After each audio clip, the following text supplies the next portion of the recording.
A single father. A wrong delivery, he knocked on the wrong door. Just another tired mistake on a long day. But the woman who opened it didn't look confused. She looked like she'd been waiting. Sometimes the smallest misstep isn't a mistake at all. It's the first step back towards something you thought was lost forever.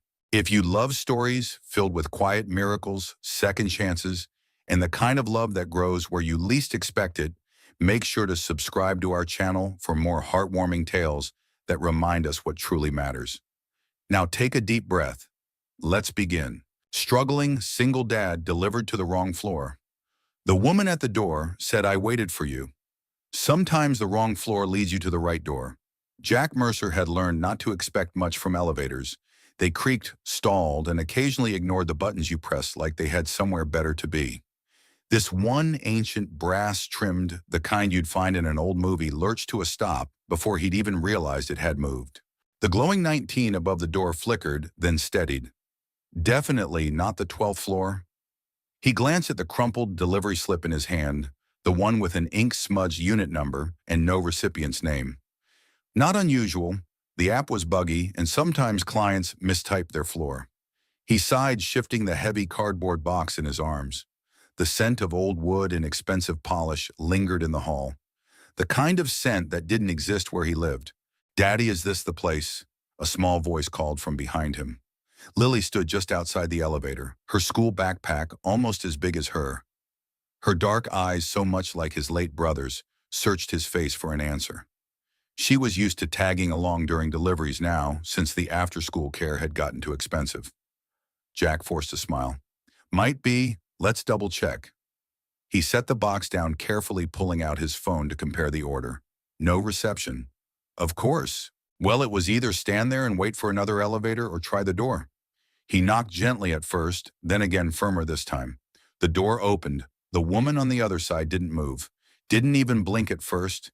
She was dressed in a warm-colored sweater and slate-gray pants, barefoot on polished wood floors. Her hair was the color of strong coffee curled at the ends, like it had forgotten it, once obeyed a brush. But it was her eyes that stunned him, storm-gray wide and suddenly full of something he couldn't name. They stared at each other like two pages torn from the same book. Jack opened his mouth to explain.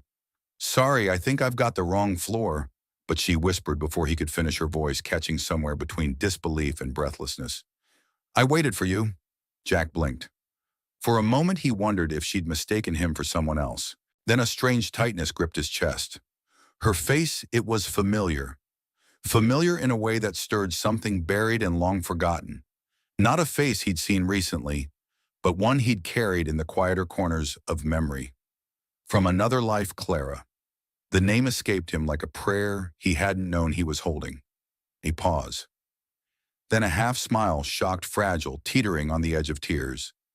"You remember?" He stepped back, slightly trying to steady the weight in his chest. "Yeah? It's been a long time, 10 years, she said quietly. He almost dropped the box. There was no time to think. Lily tugged at his jacket, grounding him. "Daddy, what's going on?" Clara's eyes flicked down to the girl beside him. She didn't speak. Something behind her eyes shifted, softened, then steeled again. Jack crouched beside Lily, his voice low and careful. "Sweetheart, could you wait by the elevator for a moment?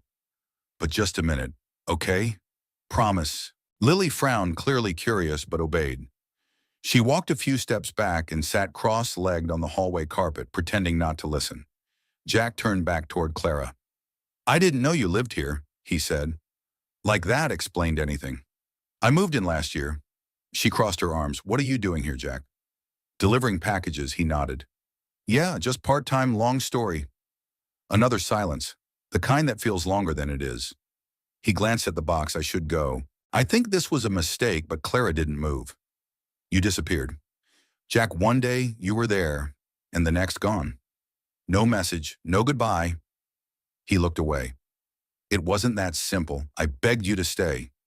Her voice was quieter now, not angry, just tired. "Do you remember?" He did. He remembered everything. The makeshift medical tent in Kenya where they'd both volunteered, her laugh bright and reckless, echoing under a canvas roof. The late-night confessions, the promise of someday. "But someday never came. I had to leave," he said finally. Why, Jack shook his head. You don't want to hear this now. Not like this. I waited. Clara repeated, her voice cracking. I waited for a letter, a call, anything, and then I heard you got married. Jack flinched. Clara pressed her lips together. I'm sorry, that's not fair of me. No, it's okay. He picked up the box again, his fingers tightening on the edges. I didn't expect to see you again. I didn't know what to say. Start with the truth, she said softly. Not now, not here, but someday. He gave a faint nod, swallowed something bitter. I'll bring the box downstairs.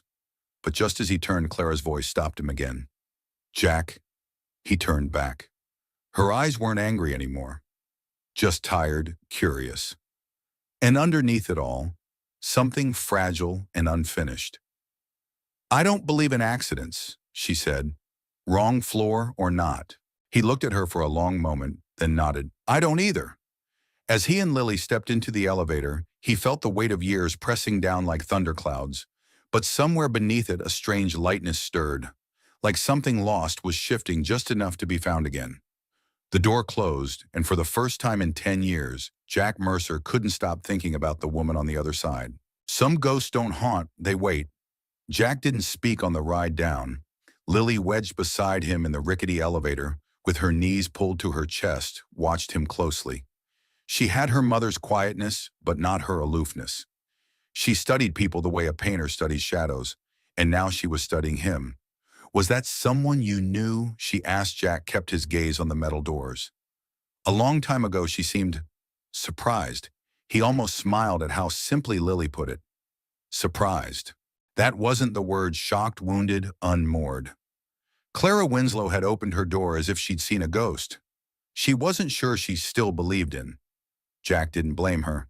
He'd looked in the mirror plenty of times over the years and not recognized himself either. They reached the lobby. Jack held the box tighter than necessary as they walked out into the early evening light. A thin wind brushed past them, sharp with the chill of spring not yet fully bloomed.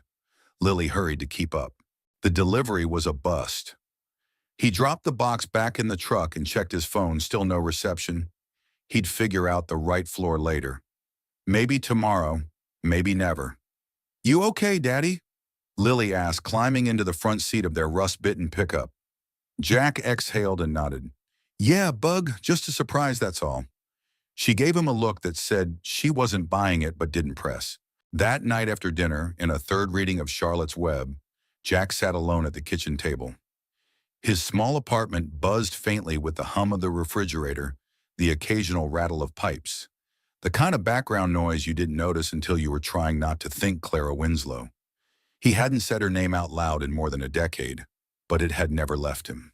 They'd met under a tarp in the middle of a flood zone where people were dying and the world felt too big to survive. She was a communications officer with a nonprofit, fiery and sharp-tongued, while he was still chasing war zones with a camera in his hand and nothing in his pockets. They'd fallen fast, stupidly maybe, but it had felt like something real, and then it had ended. He rubbed his temples. The past wasn't supposed to follow you into elevator shafts, but it had. The next afternoon, he stood in front of the same door. Unit 19D, he hadn't meant to come back. Not really, he told himself. He was just re-delivering the box, a professional courtesy. Nothing more. He wasn't even sure if she'd answer. She might be at work or out, or... The door opened before he knocked. Clara. This time she was wearing a dark blouse, sleeves rolled to the elbows. Her hair was pulled back, and there was a mug in her hand, steam curling above the rim. For a second, she just looked at him. Then, without speaking, she stepped aside. Jack hesitated. I don't want to intrude. You're not... Her voice was steady, even kind. You brought the box. He held it up like a peace offering. She gave a half smile and let him inside. The apartment was elegant, but lived in books stacked beside the couch, a sweater draped over the armrest. Warm tones, natural light. The scent of cinnamon and coffee clung faintly to the air. It didn't feel like a showpiece. It felt like a life. He placed the box gently on the kitchen island. You can stay, she said. Jack turned. I don't want to make this harder. You already did that, Jack. She leaned against the counter. But since you're here, you might as well answer the one question that stayed with me for 10 years. He swallowed. Okay, why did you leave? It was a quiet question, no drama, no edge, just the dull ache of someone finally asking what they'd carried for too long. Jack ran a hand through his hair. My brother died. Clara blinked. I didn't know. Car crash back in Michigan. His daughter Lily was 2 at the time. There was no one else. Clara's voice was softer now. So you came back to raise her? Eventually, he nodded, but it wasn't that simple. There was a custody battle brewing. A neighbor wanted to foster her. She was sick, but the court favored stability over blood ties. So, he looked away. I married her. Clara stood very still. You what? It was the only way I could keep Lily legal guardianship through marriage. Hannah, her name was Hannah, she knew the deal. There was no love between us, just a shared desire to keep Lily safe. Clara pressed her fingers to her lips. She died 4 years later, Jack added quietly. Heart condition. Silence fell between them again, heavy as snowfall. I didn't tell you, he said finally, because I didn't know how I was angry and scared and selfish. I thought disappearing would hurt you less than dragging you into it. Clara met his eyes, and for the first time he didn't see anger there. Only grief and maybe beneath it understanding. Do you know what the worst part was? She asked. Jack shook his head. I didn't stop loving you. That hit harder than anything she could have thrown. I kept thinking, maybe you'd write or call. Maybe it was some misunderstanding. I checked every new email for your name. Every time my phone buzzed. For months, Jack lowered his gaze. I'm sorry. You don't get to say that yet, she said, but her voice wasn't cruel. It was just honest. Jack nodded slowly. Fair.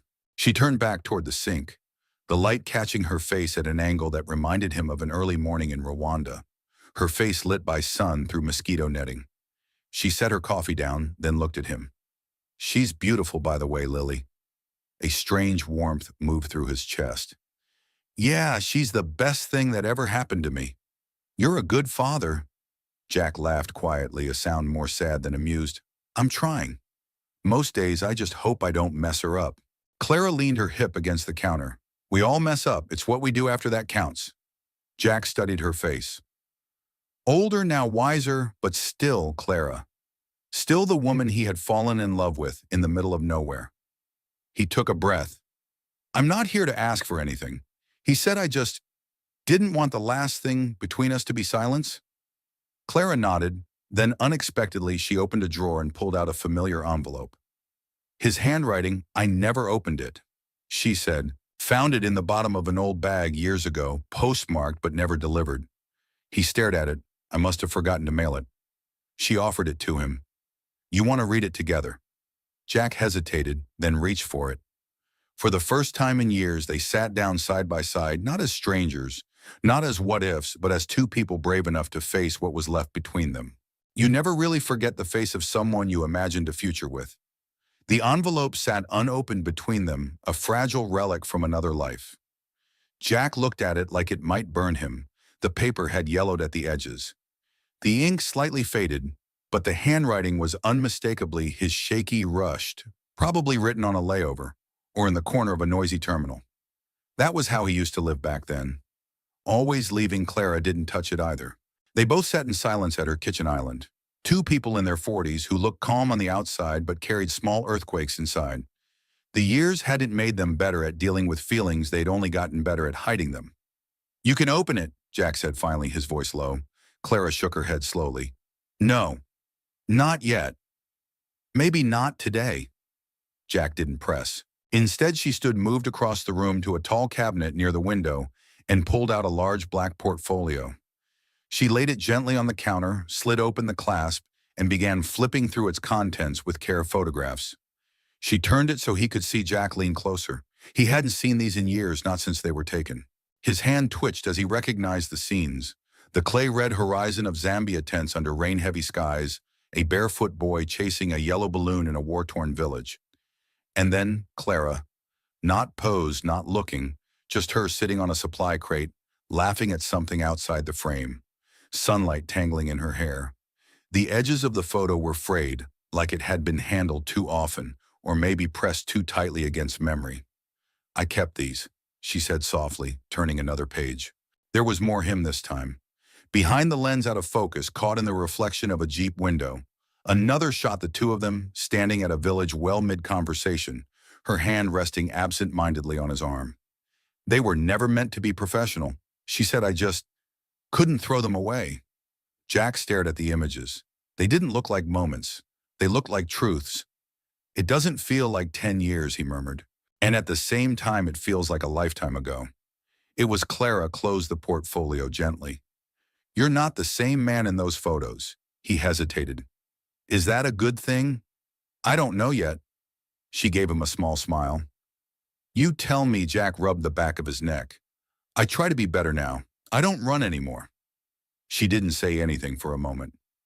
Then, except when you knocked on the wrong door, he chuckled, and the sound surprised both of them. They sat there a while, not quite ready to part ways, but unsure how to move forward. Jack kept thinking about Lily and what she'd say if she saw him sitting here. About the box he'd pretended was the reason for coming back. About the letter still untouched on the counter. Finally, Clara spoke.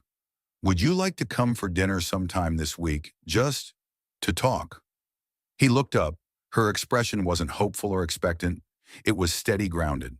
Like someone finally planting something after too many seasons of drought. I'd like that, Jack said. Then paused. Lily would too, if that's okay. A flicker passed through her eyes, surprise perhaps, or something softer. Of course I'd like to meet her. Jack stood slowly, as if afraid he'd shatter the moment by moving too fast. I should go. Clara walked him to the door.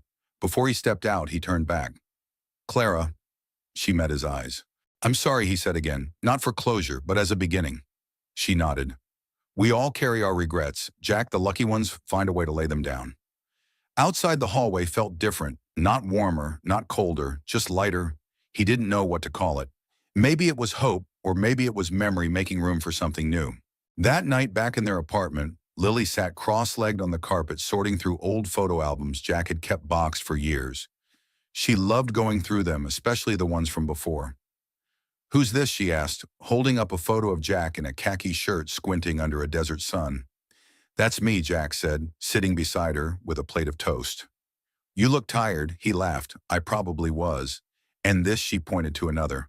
A woman, laughing, sitting in the sun. Clara. Jack paused. That's someone I knew a long time ago. Is she nice? He considered it. Yes, she is. Lily gave him a look, that knowing, curious look that made her seem older than 10. Did you love her? Jack exhaled. I think part of me always did. She was quiet for a moment. Are you going to see her again? He smiled. Yeah, Bug, I think I will. Somewhere across town, Clara sat alone with the letter still unopened on the counter. She touched it with her fingertips, then slid it back into the drawer. Not tonight, but soon. She poured herself a glass of wine and returned to her desk. She pulled out a journal, the leather worn from years of avoiding writing the truth, and began a new page, April 12th. He came back. Not the same, but maybe better. She closed the journal. Outside, the city exhaled into nightfall, and somewhere beneath its restless rhythm, something long asleep stirred awake. Some meals aren't about the food. They're about who still pulls up a chair. Jack never felt entirely comfortable in places with too many matching chairs. Clara's dining room was the kind that belonged in a magazine spread refined, tasteful, soft-toned lighting from an antique pendant and a long wooden table that looked like it hadn't met a juice box in its life.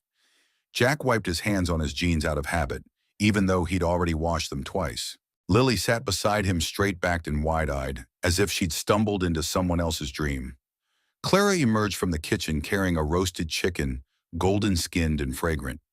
She set it down on the table like it was no big deal, like she hadn't spent the last hour crafting a meal for a man she hadn't seen in 10 years, and the little girl who unknowingly unraveled her world with a glance. I hope she likes this, Clara said, glancing toward Lily. I like chicken, Lily replied politely. And your house smells nice. Clara smiled. Thank you, sweetheart. They all sat a brief pause, settling over the table as they filled their plates. Chicken, roasted carrots, scalloped potatoes, warm bread. Jack hadn't eaten this well since, well, maybe since Clara. He found it hard to meet her eyes across the table. Not because he didn't want to, but because he did. Too much. So Lily, Clara said gently, your dad tells me you're in 4th grade? Almost fifth, Lily corrected, chewing carefully. I like art and reading, and sometimes science, but not when we have to do volcano projects. They always explode weird. Jack laughed. Clara did too, genuine and warm, not polite.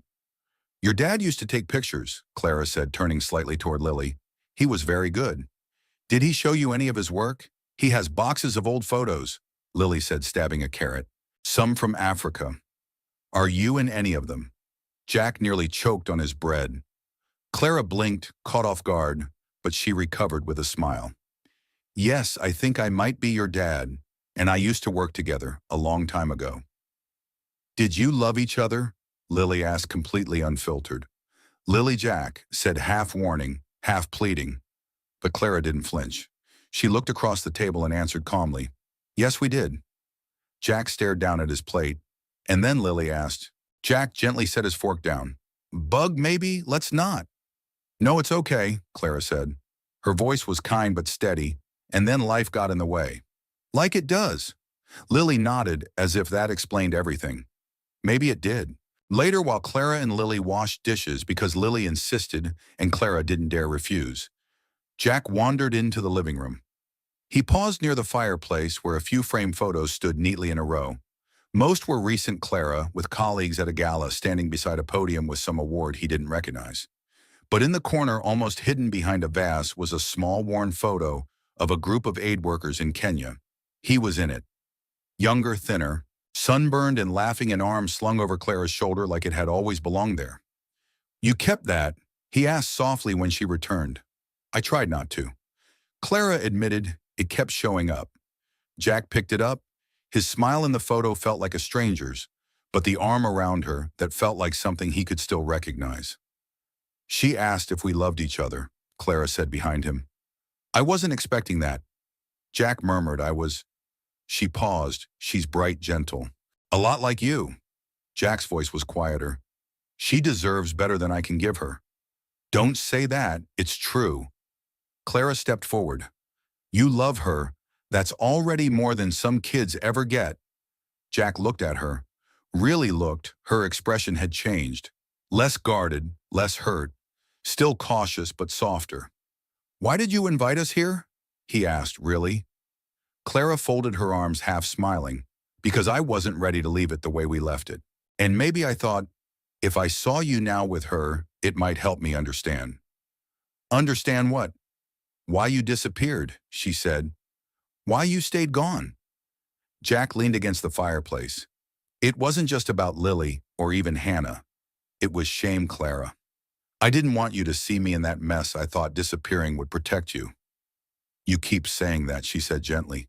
But protecting someone doesn't always mean leaving them in the dark. I know that now. They stood quietly for a moment, the weight of the years between them settling like dust in an unopened room. Does it hurt? Clara asked. What being a single parent? Jack thought about it. Some days it breaks you. Some days it saves you. She nodded like she understood, and maybe she did.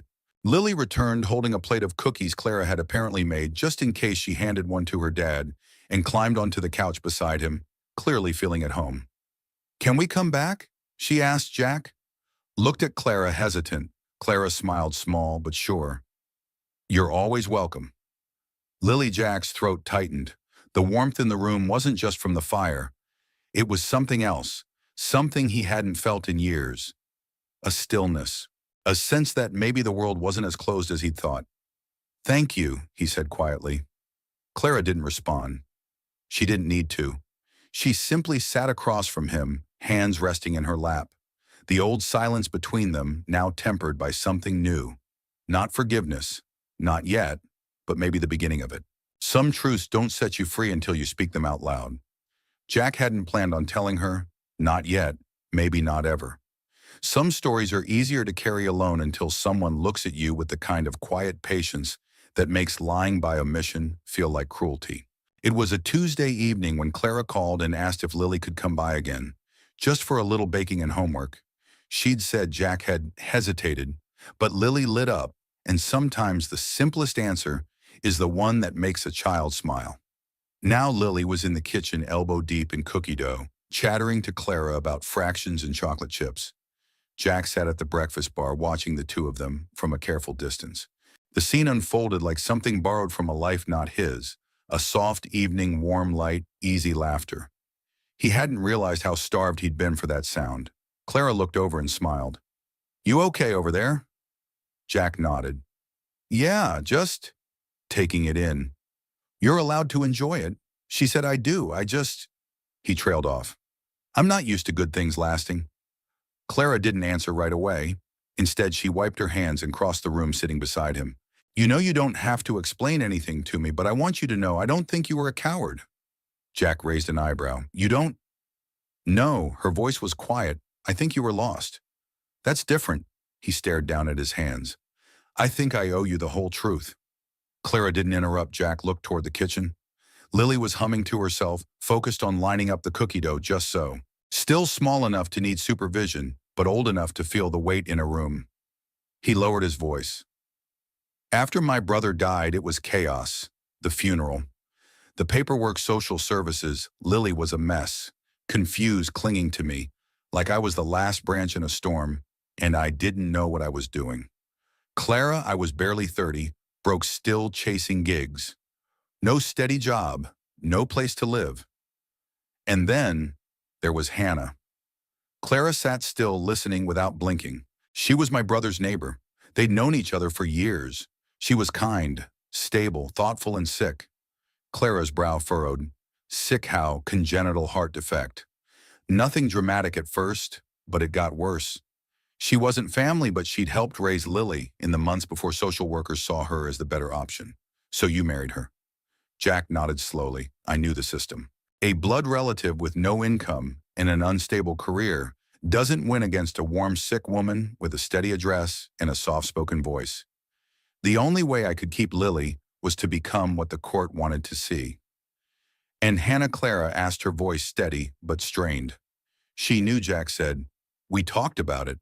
She said, 'Let them think what they want. Lily needs you more than I do.' So we signed the papers. I got a license and a mattress on her couch. It wasn't romantic. It was necessary." He exhaled. "She died 4 years later. In her sleep, Lily was 6. I think she still remembers the ambulance." Clara reached out and placed a hand on his. Not tightly, not pitying. Just enough to remind him he wasn't alone in the telling. "I didn't tell anyone." Jack continued. "Not even my parents. I didn't want to explain that kind of arrangement. I told myself it wasn't love, so it didn't count. But I mourned her anyway. She was a good person. She gave me a chance to be a father." Clara's eyes were glossy now, but she didn't cry. "And you never tried to find me." He shook his head. "I was ashamed. I kept thinking, what kind of man disappears into a lie like that and expects the woman he loved to understand? I didn't deserve you." She let the words hang, and then, maybe not. "But you deserve to be forgiven." Jack looked at her, then really looked. There was so much he wanted to say, that he thought of her every day. That every time Lily smiled, he wondered what Clara would have said. That the silence hadn't been distance, it had been fear. But instead he said, "Thank you for letting me tell it." She squeezed his hand once, then released it. "Thank you for not making me guess." They didn't speak of it again that night.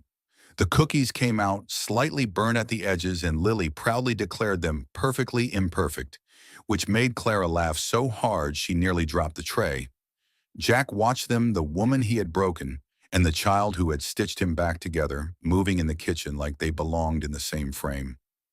Later, as they packed up to leave, Clara helped Lily zip up her backpack. Just before they walked out, Lily turned and hugged her. "You're nice," she said into Clara's sweater. "Like warm." "Nice." Clara knelt down and hugged her back. "You're not so bad yourself." Jack opened the door, then paused. "Clara." She looked up. "I don't know what this is between us now," he said, "but I don't want to run from it." "Not anymore." She smiled softly. "Good, because I'm not running either." That night back home, Jack sat on the edge of Lily's bed. She was almost asleep, curled on her side, hugging the stuffed fox Hannah had sewn her long ago. "Daddy," she murmured. "Yeah, Bug was Clara, the lady from the photo albums." He hesitated. "Yeah, she was Lily," smiled against the pillow. "I like her." Jack brushed a strand of hair from her forehead. Me too. Then he whispered something he hadn't said in years. Not even to himself, I missed her. Sometimes the hardest person to forgive is the one who thought they were protecting you. Clara couldn't sleep. The apartment was silent, except for the low hum of the refrigerator and the occasional creak from the old building settling into the night outside her window. Manhattan shimmered in its usual distant indifference lights, blinking like stars too busy to notice the people underneath them. She stood barefoot in the kitchen, fingers curled around a mug she hadn't touched in 20 minutes. On the counter beside her sat the letter still unopened. It had been there for days now. Sometimes she slid it into a drawer thinking she was done with it. Other times, like tonight, it reappeared, uninvited, insistent. A ghost in a white envelope. She wasn't angry anymore. That was the strange part. For years, she'd imagined what she would say to Jack if he ever came back. She'd picture herself furious, icy, sharp-tongued. She'd say things that would make him feel the hurt she'd lived with. But the man who'd returned wasn't the one who left, and the woman who stood here tonight wasn't the one who'd been left. Clara set the mug down and picked up the envelope. She didn't open it. Not yet. Jack didn't sleep well either. He lay awake on the couch in their tiny apartment, his arm behind his head staring at the ceiling as the radiator clanked and hissed like it was trying to say something he didn't want to hear. Lily was asleep in the next room. The girl had an uncanny ability to sleep through anything. Sirens, thunderstorms, even the time the upstairs neighbor's pipe burst and soaked half their living room ceiling. He envied that what haunted Jack wasn't the past anymore. It was the moment when Clara had said, "You deserve to be forgiven." He hadn't expected it. And the way she'd said it like it was a truth she hadn't fully made peace with, but was choosing anyway, struck something deep. Jack had lived his life making choices that hurt other people in the name of sparing them. He told himself he left Clara to protect her, that marrying Hannah was noble, that sacrificing the future he wanted was what a good man did. But all of it, every choice had cost someone something. He thought of Clara's face when he told her about Hannah. Not angry, not shocked, just tired. Like she'd spent too many years trying to understand something that had no clean answer. Maybe she deserved more than the truth. Maybe she deserved him trying. The next afternoon, Clara was on a Zoom call when her assistant pinged her with a note. "Jack Mercer is downstairs. Says it's not about Lily. Should I send him up?" She stared at the message for a moment, her pulse inexplicably quickening. "Send him up," she typed back. Then to the client on the screen, she added, "I'm terribly sorry. Something's come up. Let's reschedule." By the time she opened the door, Jack was already standing there, looking more composed than she felt. "I know I should have called," he said. "It's okay. Come in."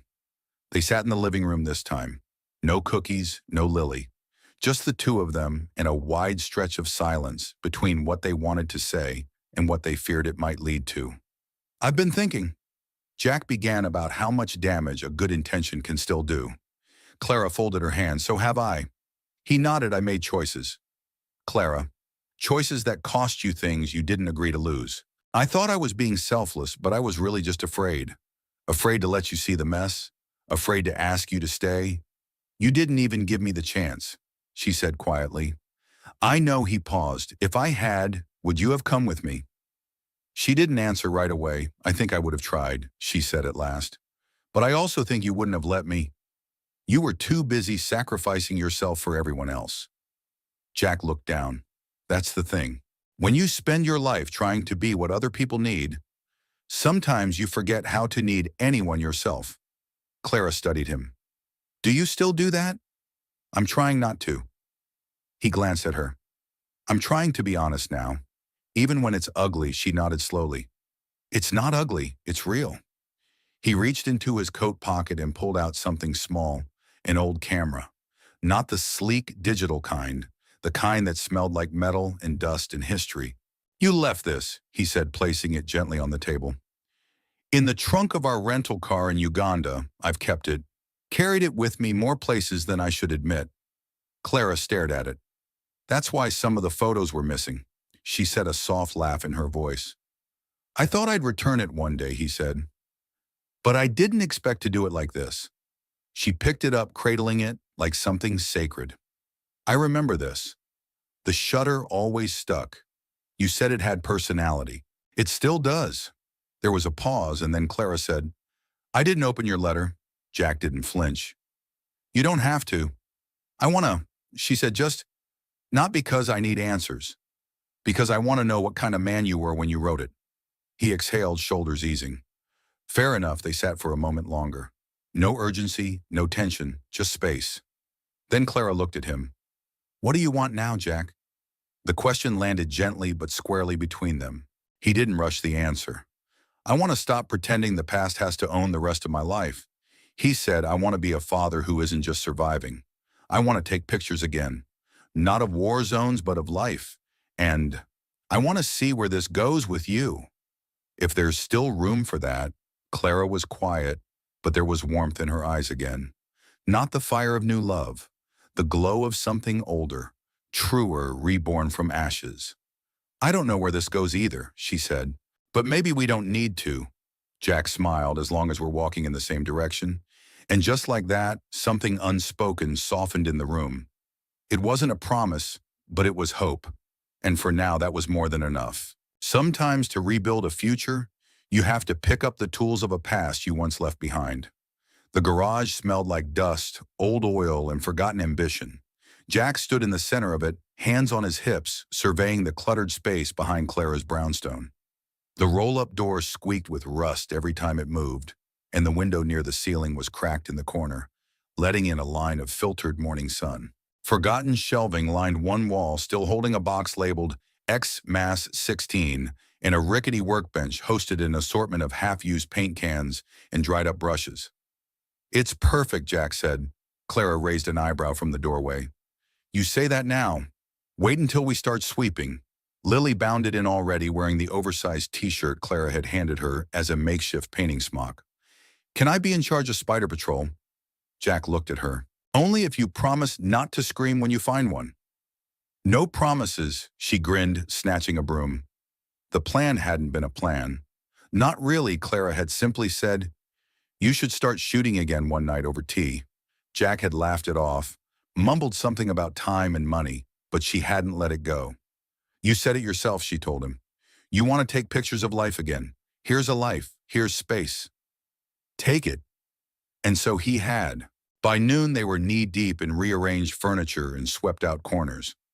Jack found an old easel in the back and dusted it off, while Clara cleared a space by the window for a makeshift editing table. Lily insisted on decorating the walls with sticky notes that read, "Smile here," and no grumps allowed Jack crouched by a cardboard box filled with his old equipment. The familiar feel of worn leather camera straps and the weight of lenses he hadn't touched in years made his fingers ache with nostalgia. He looked up and caught Clara watching him. "You're quiet," she said. "I'm remembering good things." Mostly he smiled. "It feels like waking up something I buried on purpose." Clara nodded, then knelt beside him. "Can I see?" He handed her a battered old Polaroid. The casing was chipped, the viewfinder slightly foggy. "This one's from Cape Town," he said. "It survived 3 border crossings, a sandstorm, and the time Lily dropped it in a bowl of cereal." Clara laughed. "It's got character. It's got more miles than I do."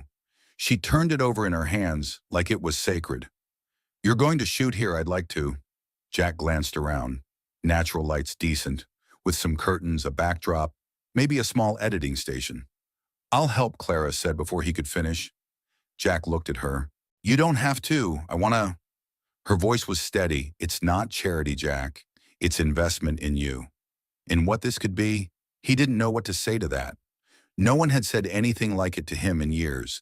That afternoon, Lily sat cross-legged on the garage floor, flipping through Jack's old portfolio, while her father and Clara debated where to mount shelves. Her voice piped up every few minutes with commentary. "This one's cool. The kid jumping over the puddle." "That's Malawi," Jack said. "This woman looks like she's yelling." "She was. That's Clara," he added with a smirk. "Hey, Clara," shot him a mock glare. "It was a logistics meltdown," he said innocently. "There were too many goats." "I remember the goats," Clara muttered. Lily giggled. "When they broke for a late lunch, sandwiches and lemonade eaten on overturned crates." Jack noticed something strange. The ache in his chest, the low thrum of anxiety that had lived there for years. It was quieter. Not gone, but softened, like an old wound finally deciding it didn't need to scream anymore. Later that evening, Clara stepped into her kitchen to find Jack bent over the counter, a half-assembled lens in one hand and a screwdriver in the other. Lily sat nearby drawing a logo for his new business on a sheet of printer paper. Clara leaned against the doorframe, arms crossed. "You look good like that." Jack looked up, squinting, covered in grease. No focused, steady. She paused like someone who belonged somewhere. He straightened, rubbed the back of his neck. "That's the thing I forgot. Belonging isn't about a place. It's about people." She held his gaze for a long moment, then turned to Lily. "Are you hungry, sweetheart?" Lily nodded. "Can we do pancakes for dinner?" Clara smiled. "I like how you think." As the kitchen filled with the scent of syrup and cinnamon, Clara pulled plates from the cabinet while Jack set the table. They moved around each other without instruction, without effort. Like people who had once shared space and were relearning how Lily set her drawing in the middle of the table, a camera with wings. The words "Second Chances Studio" scrawled underneath. Jack stared at it. "I like the name." Clara said he did too. After Lily went to bed, Jack lingered at the door. The studio was still rough, still dusty, still unfinished, but for the first time he didn't feel like he was chasing something. He felt like he was building something. "Clara," he said quietly, "thank you." She stepped a little closer. "You don't have to thank me, I do," he said. "Not just for the space. For staying open. After everything." She hesitated, then reached for his hand. "I never stopped hoping you'd become the man I always saw in you." Jack's throat tightened. "And if I'm still becoming him," Clara smiled, "then I'll be here." Watching for a moment, they didn't speak, and then gently she kissed his cheek. "See you tomorrow, Jack." He nodded, heart pounding as he stepped into the cool night air. And for the first time in years, he didn't feel like a man looking backward. He felt like a man going home. Children see the truth long before adults are ready to admit it. The Saturday morning sunlight poured into the garage like a quiet blessing. Dust motes danced in golden beams as Jack adjusted the fabric backdrop against the far wall. It had taken 3 days of drilling, rearranging, and mild cursing, but the space finally looked like a studio. Not a professional one, at least not yet, but a place where things could begin again. Second Chances Studio. The name had stuck. It was Lily's idea, and neither Jack nor Clara had the heart or the reason to change it. In fact, the words had started to feel like a mantra, a permission. Now, as Lily sat on a stool in front of the backdrop, with Clara crouched beside her, brushing a lock of hair behind the girl's ear, Jack lifted the camera and looked through the viewfinder. Click. Another moment captured, and for once not taken from the world, but given back to it. "Okay, last one," Jack said, smiling. "Give me your fierce explorer." Look. Lily narrowed her eyes and crossed her arms, trying to appear as intimidating as a 10-year-old in overalls could be. Click. "Perfect. Remind me never to cross you in the jungle." Lily giggled and jumped off the stool. "Do I get paid in cookies? Only if you sign a model release form." Jack teased, handing her the camera so she could see the results. Clara watched them from the corner, arms folded, a quiet smile tugging at her lips. She'd been careful not to let herself get swept up in the rhythm of their days together. Jack dropping by in the mornings, helping Lily with homework in the evenings, sharing dinners that turned into long, winding conversations. But the truth was, she liked the new routine more than she dared admit. She liked the way Jack laughed now, softer and less guarded. She liked how Lily sought her out with questions and secrets and quiet trust. And she liked how this place, the garage, the apartment, the trio they were becoming, felt less like a visit and more like a beginning. That afternoon, Clara baked. It wasn't something she did often, but the scent of cinnamon rolls always reminded her of her grandmother, and somehow the thought of warm dough and sugar made the day feel fuller. Lily hovered nearby, perched on a bar stool, her legs swinging as she narrated a story about a classmate who tried to juggle apples and ended up with a black eye. And then Mrs. Saunders said, "Gravity is undefeated." And we all laughed except Jacob, who was crying. Clara tried not to laugh too hard. Sounds like a very educational moment. It was awesome. Jack walked in, just as Clara was icing the rolls, wiping his hands with a rag. His shirt was speckled with sawdust and a smudge of something dark streaked his cheek. Smells amazing in here. Clara turned to glance at him. You look like you got into a fist fight with a 2x4. Only lost on points. Lily looked between them, then leaned over toward Clara conspiratorially. He only loses when he wants to impress you. Clara raised an eyebrow. Is that so? Jack chuckled. Traitor. That evening after dinner and dishes, the three of them curled up on the couch to watch an old animated movie. Clara didn't remember which one it was. Something with forest creatures and an overly enthusiastic raccoon, but she remembered the moment Lily leaned against her shoulder halfway through, warm and sleepy and safe. She didn't move, not even when Lily whispered something so quiet, it took Clara a second to register the words, "Can I call you Mom?" The room didn't go still. It just softened. Clara turned her head slowly. What Lily looked up, eyes big and hopeful. I mean, just, if it's okay. I still remember my first mom a little. But you feel like what a mom is supposed to feel like. Clara couldn't speak at first. Her throat closed around something too big for words. Jack on the other end of the couch sat frozen. Lily added quickly, "You don't have to say yes. I just wanted you to know. I already think it, even if I don't say it." Clara's voice came out rougher than she intended, "Sweetheart." "I would be honored." Lily beamed, then curled back under her arm, as if nothing extraordinary had just happened. But Jack and Clara sat very still, eyes meeting across the girl who'd unknowingly stitched their past into something new. Later, when Lily had been tucked into the guest room with her stuffed fox and a nightlight Clara had bought just for her, Jack lingered in the hallway. Clara joined him, leaning her shoulder against the doorframe. "That was unexpected," he nodded slowly. "She's never said that before." Not even with Hannah. Clara looked at him. "Are you okay with it?" Jack exhaled.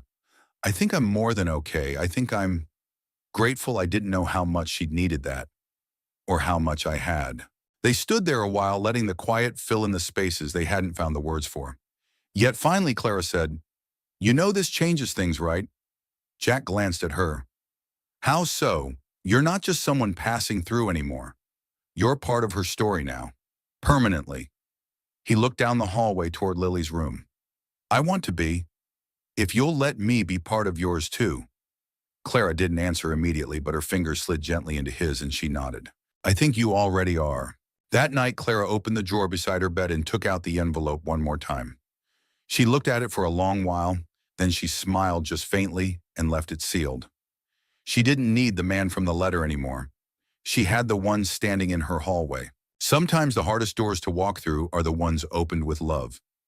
Jack stood in the doorway of the garage-turned-studio, his hands tucked into the back pockets of his jeans, watching as sunlight spilled across the new backdrop Clara had installed that morning. The light caught on the edge of a stool where Lily had sat just yesterday, her little feet swinging a smile too wide for the frame. Everything about this space had changed, so had he. He didn't feel like the man who'd knocked on Clara Winslow's door by accident only a few weeks ago. That man had been hungry for work, haunted by the past, and bent under the weight of responsibilities he wore like chains. Now he was still tired, still broken ways money couldn't fix. But something in him had uncoiled. Something tight, cold, and quiet had begun to melt. The garage smelled like sawdust and clean linen. Now not regret. And in his chest, hope no longer felt like a betrayal of reality.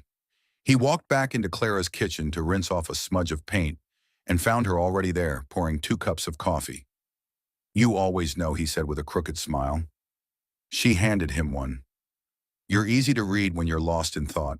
That little furrow shows up between your eyes like a warning light." He rubbed his forehead self-consciously. "Guess I need a new poker face." "No," she said gently. "I like that you wear your thoughts where people can see them now." They stood by the counter in a comfortable silence, sipping coffee like they'd done it 100 times, as if there hadn't been 10 years of distant silence and ache between them, as if none of it mattered now. "I've been thinking," Clara said after a moment. "That's always dangerous," Jack replied. She gave him a playful glare, then softened. "You and Lily, this back and forth can't be easy." Jack shook his head. "It's not. She's resilient, but the commute, the school juggling, bedtime at a different place every other night, it's a lot. That's what I was thinking about." She hesitated, eyes dropping to the steam rising from her mug. What if you didn't have to commute? Jack blinked. What do you mean, I mean? She took a breath. What if you two moved in here? The words hung in the air like a balloon between them, fragile, beautiful, and terrifying. All at once, Jack didn't answer. His fingers tightened slightly around the mug. It wouldn't be charity, she said quickly. The garage is already yours, you're working. Lily loves it here and I. She stopped herself. I'm not trying to fix anything. I don't like watching you pack up every night like you're still waiting to be told to leave. Jack looked down at his shoes. Clara stepped closer. You've been part of this house for weeks now. You're already in the rhythm of this place. I'm just saying, maybe we stop pretending it's temporary. Jack's jaw worked. He didn't know what to say. 1,000 instincts warred inside him. Gratitude, fear, defensiveness, the gnawing ache of old pride. He'd lived so long in survival mode that the idea of belonging somewhere, really belonging, felt foreign. I don't know if I fit here, Clara. She looked surprised. You don't think you belong? He shook his head. You live in a place where the furniture matches, where the light fixtures don't buzz when you turn them on. You work with people who wear tailored suits and understand words like corporate strategy, and you're the man who builds something out of nothing in a dusty garage, she said evenly. You're the man who shows up when you say you will, who fixes what's broken, who raises a little girl with more love than most children see in a lifetime. Jack's throat tightened. I didn't fall for a bank account, Jack. I didn't wait all these years to find someone who fits the furniture. His eyes shimmered, but he didn't let the tears fall. Not yet. What if it doesn't work? He asked softly. Clara reached for his hand, then we face it together. He stared at her fingers, wrapped around his, the way they steadied him, without demanding anything. He remembered all the years he'd spent believing love was a door he wasn't allowed to knock on again. Now here it was, wide open. That night he told Lily. They sat on the curb just outside the brownstone as dusk rolled in the city behind them, humming like a lullaby. She balanced a juice box on her knee while he spoke. So Jack said carefully, Clara asked if we'd like to stay here for real. Lily looked up, her eyes searching his face. Like, live here. He nodded. She was quiet for a moment, chewing on her straw. Would I still go to my school? Yes. Can I still paint the walls in the studio? Probably not, he chuckled, but maybe one. Lily tilted her head. Will, Clara, be my real mom? Jack hesitated, then said, only if we all agree. It's not something we decide overnight. She nodded solemnly. Okay, another pause, I'd like that. She said, I feel like I already live here in my heart. Jack looked at her. Sometimes kids say the thing adults are too scared to admit. Later, when the apartment lights had dimmed and Lily was curled into the guest bed, she had begun to call hers Jack, stood in the hallway once again. Clara emerged from her bedroom in pajama pants and a sweatshirt, holding a book and a smile that made his chest ache. Well, she asked. She said yes, he replied. In her heart, she already lives here. Clara laughed, and it was quiet and sweet, and so full of grace it nearly undid him. He stepped closer, not too close, just enough to feel her presence warm and steady and real. I'm scared, he admitted. Me too, she whispered. And then for the first time in 10 years, Jack didn't run from what he felt. He leaned in and kissed her gently, fully, without apology. When they parted, Clara touched her forehead to his and said softly, welcome home. Some words lose their urgency with time, but gain their truth. It had been tucked away in the bottom of a linen drawer. Clara found it by accident. She was searching for a spare set of sheets for Lily's bed now, officially her room in every sense, when her hand grazed something unfamiliar.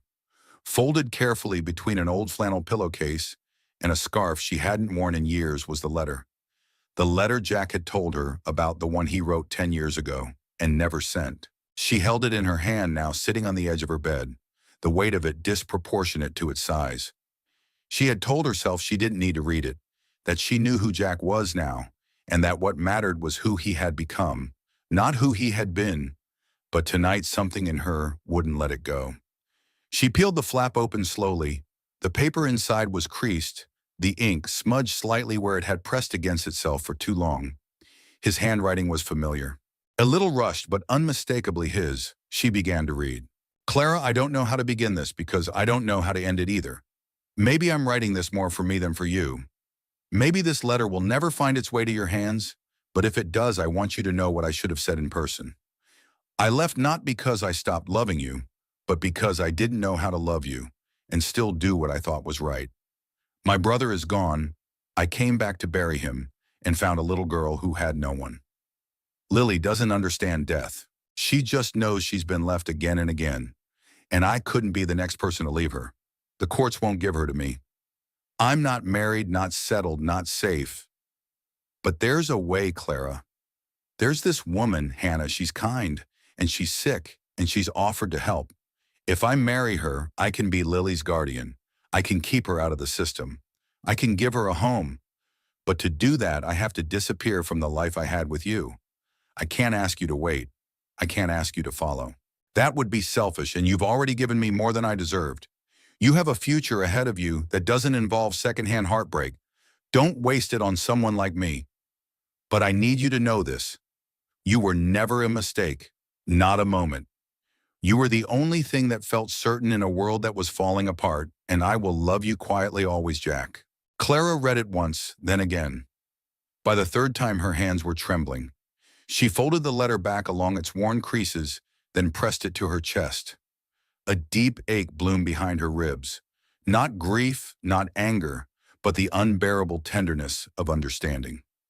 She had imagined 1,000 reasons why he left. None of them had been this. None had included this kind of sacrifice, this kind of sorrow, and this kind of love. The next morning, Jack found her in the garage studio rearranging light stands for an upcoming shoot. She wore jeans and a faded college sweatshirt, her hair pulled back, no makeup, just Clara raw and grounded. He knew something had shifted the moment he stepped in. It was in the way she looked at him, steady deep, like she'd seen a part of him. He hadn't meant to share and didn't regret it. You found it, he said. She nodded last night. He set down the toolkit and walked toward her, unsure of what came next. I meant every word he said quietly. Even if I was a coward for not mailing it. You weren't a coward, she said. You were a man doing what he thought he had to do.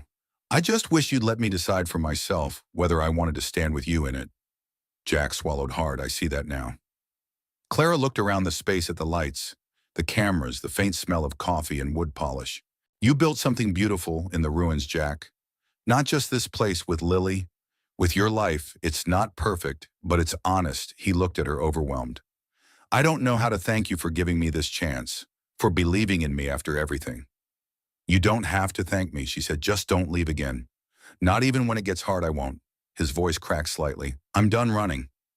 She stepped closer, then we keep building together. Later that day, as they walked through the neighborhood park with Lily between them, Clara held Jack's hand openly for the first time in public. Lily skipped ahead, twirling with the easy grace of a child who believed the world was safe. As they passed an older couple sitting on a bench, the woman smiled and said, "Beautiful family." Jack looked at Clara. Her smile was quiet but luminous. He didn't correct the woman. He didn't need to. For the first time in his life, Jack Mercer didn't feel like an outsider to his own story. He was in it, rooted real. That night after Lily had gone to bed, and the dishes had been done, and the house had fallen into that warm hush that only comes when love has settled into the walls, Clara brought out the letter again. She handed it to Jack. I want you to keep it, she said. Not because I need to remember the man you were, but because I want you to remember how far you've come. Jack unfolded the letter one last time, then tucked it gently into the drawer of the desk in the studio. He looked up at Clara and smiled. I'm not afraid of remembering anymore.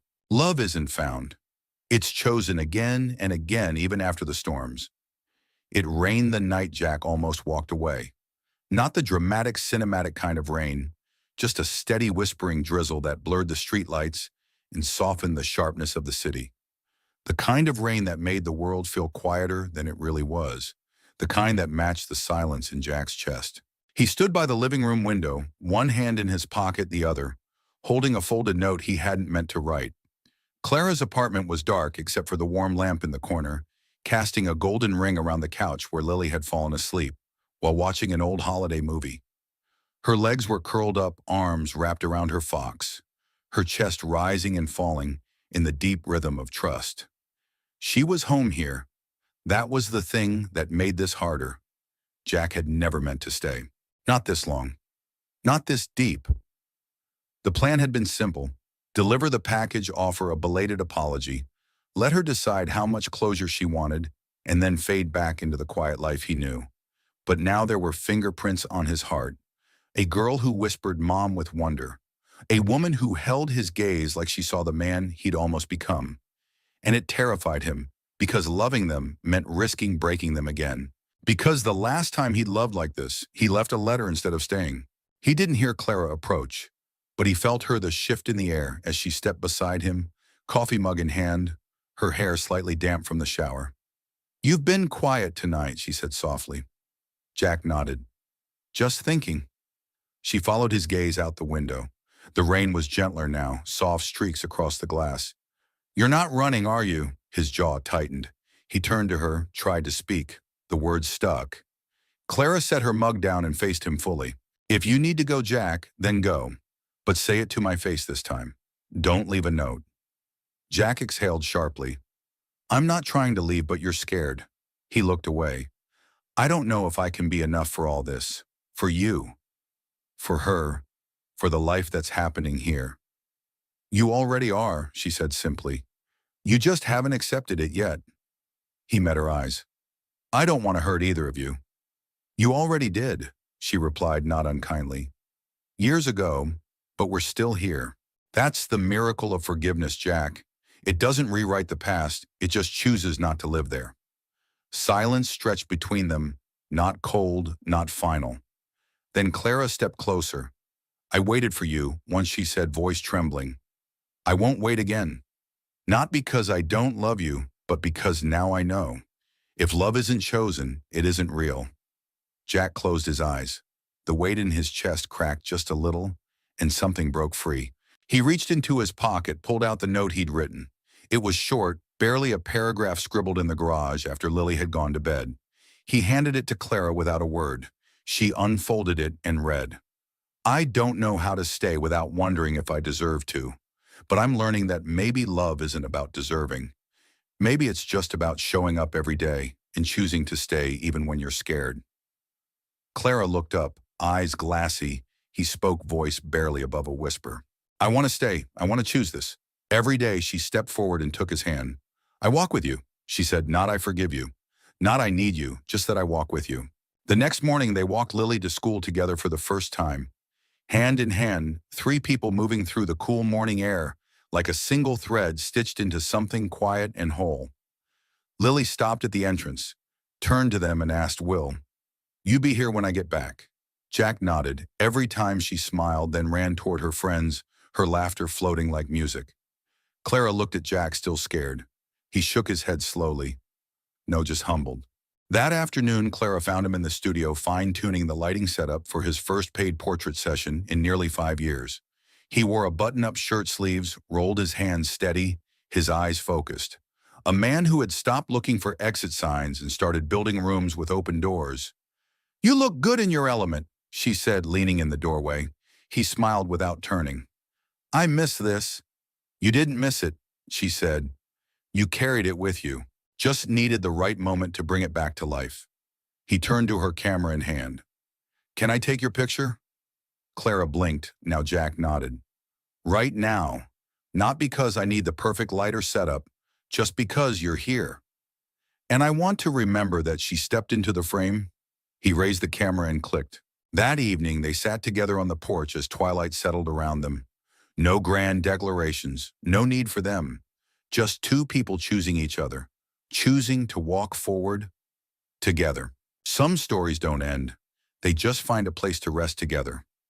It was Lily's birthday, the kind of golden early spring day where the city felt softer, like it had exhaled after a long winter. The rooftop of Clara's building had been transformed with a simple grace that somehow made it more beautiful than any expensive venue Jack could have rented. String lights crisscrossed above, swaying in the breeze, and a long wooden table borrowed from the studio was covered in a white linen cloth, a pitcher of lemonade, and a cake that leaned slightly to the left. "It's homemade," Clara had said with a wink. "Tilted cakes are more heartfelt." Lily didn't mind. In fact, she beamed at the sight of it, her cheeks flushed with excitement and frosting from a taste test gone slightly rogue. She wore a blue dress with tiny embroidered stars picked out by Clara and had her curls pulled into two bouncy puffs that danced every time she moved. Around her stood a small gathering of neighbors' classmates and even Mr. DeSoto, the grumpy retired history teacher from the third floor, who brought a gift wrapped in newspaper and muttered something about a child should always have a compass. Clara moved easily among them, refilling cups, laughing warmly, her presence effortless. She wasn't trying to impress anyone. She belonged here. And Jack, he belonged here with her. He stood back for a moment, camera slung over his shoulder, watching the two of them. Clara cutting slices of cake, Lily handing them out with exaggerated care. They looked like a family because they were. As the sun began to dip toward the horizon, painting the sky in soft pinks and golds, Jack raised his camera and captured the scene. Clara brushing a crumb from Lily's cheek. Lily mid-laugh, the soft glow of twilight, wrapping around them, both like a blessing. Click, not a pose shot, just life real and unfolding. He lowered the camera, smiling. "Are you gonna cry?" Clara teased, stepping beside him with a cupcake in hand. "Maybe a little," Jack said. "But don't worry. I'll blame the sun in my eyes." She bumped his shoulder gently. "It's okay to be happy. You know I am," he said, quieter now. "I didn't think I could be, but I am." She looked at him, her expression softening. "That's all I ever wanted for you." Jack reached for her hand, interlacing their fingers. "Do you remember that first day I knocked on your door?" "How could I forget?" Clara said, laughing. "You looked like a man who just stepped off a different planet. I felt like one." And now he turned toward the rooftop, the sky, the little girl dancing in circles with two of her friends. "Now I feel like I'm exactly where I'm supposed to be." When the sun finally sank below the city skyline, they gathered in a small circle, Lily in the middle with a candlelit cupcake in her hands. "Make a wish," someone called Lily, squeezed her eyes shut, then opened them and blew with gusto. The candle flickered out and cheers followed, but Jack saw the way she looked at Clara right after the tiny smile that curved her lips. Later, as the guests trickled away and the rooftop quieted, Lily sat curled up in a blanket on one of the patio chairs, watching the stars blink into view. "Best birthday ever," she murmured sleepily. Jack crouched beside her. "You're getting too big for me to carry, you know?" She smirked. "You'll carry me anyway." "You're probably right." Clara walked over with a cup of cocoa and kissed Lily's forehead. "Want to head down in a minute," Lily said, gazing at the sky. "Can we stay a little longer? It feels like magic up here." They sat in silence for a while, the kind that didn't need filling. Then Lily looked up at them, her voice soft but sure. "Can I tell people you're my parents now? Both of you." Jack and Clara glanced at each other. Clara knelt beside her sweetheart. "You can tell the world." Lily grinned, then yawned mid-smile. "Cool." Back downstairs after Lily had fallen asleep in her room painted in pale yellow and littered with books and drawings, Jack and Clara stood in the living room with the windows open to the breeze. Jack poured 2 small glasses of wine. They clinked without words. Clara leaned her head on his shoulder. "We're doing it, you know? What living a life we don't need to run from." He kissed the top of her head. "Took us long enough, worth every second," she said. They moved to the window, looking out at the city lights.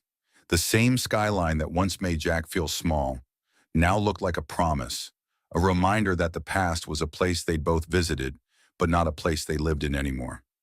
"I used to think love was about grand gestures," Clara said. "Chasing people through airports, confessions in the rain." Jack smiled. "You did always like a dramatic ending. But this," she said, gesturing to the quiet apartment, the soft laughter echoing from memory. "This is the kind of love that lasts, the kind that stays for the hard days, the boring Tuesdays, the burnt toast and late bills. I'll take burnt toast." Jack said, "If it comes with you." Clara looked at him, really looked, and saw not just the man he had become, but the boy she once loved, the father he had chosen to be, and the partner he had quietly learned how to become. "Then let's build it," she said. "The life we thought we missed. Let's build it anyway." Jack nodded. "Together." Outside, the city breathed on.